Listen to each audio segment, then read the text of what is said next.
আচ্ছা, আমাদের দেশে 80% ডাক্তার হচ্ছে ডাক্তার নামের কুত্তার বাচ্চা, মানে কসাই। একটা মানুষকে কিভাবে সেবা যত্ন করে সুস্থ করবে এই চিন্তা থাকে না। তারা কিভাবে একটা মানুষকে কসাইয়ের মতো জবাই করে নিজেরা আঙ্গুল ফুলে কলা গাছ হবে এই চিন্তায় মগ্ন থাকে। দেখেন, একটা আমি এখানের কথা বলি, আমি এখানে আসছি 3 বছর, মানে দুবাইতে। এখানে আমার রিসেন্টলি খুবই জ্বর হয়েছিল, মাথার মধ্যে কপুরে গিয়েছিল। আমি এখানে মালায়ালাম একটা ডাক্তার কাছে গিয়েছিলাম। ওনাকে আমি বলছি যে আমার খুবই মাথা যন্ত্রণা করতেছে, আপনারা আমাকে একটা টেস্ট দেন, এখানে কি প্রবলেম হয়েছে সেটা আপনারা দেখেন।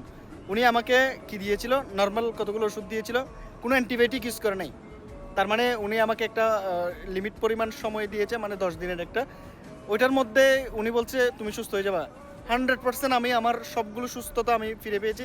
আমাকে কোনো টেস্ট করতে হয় নাই, কোনো কিছু ব্লাড পরীক্ষা করতে হয় না, কোনো কিছু করতে হয় না। আল্লাহর মতো আমি সুস্থ হয়ে গিয়েছি।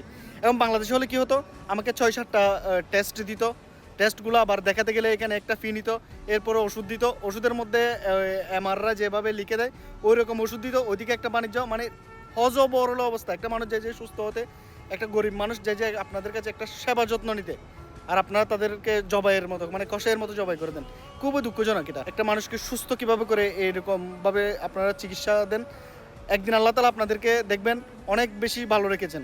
সকল মানুষ সুস্থ থাকুক, কে আশা রাখি।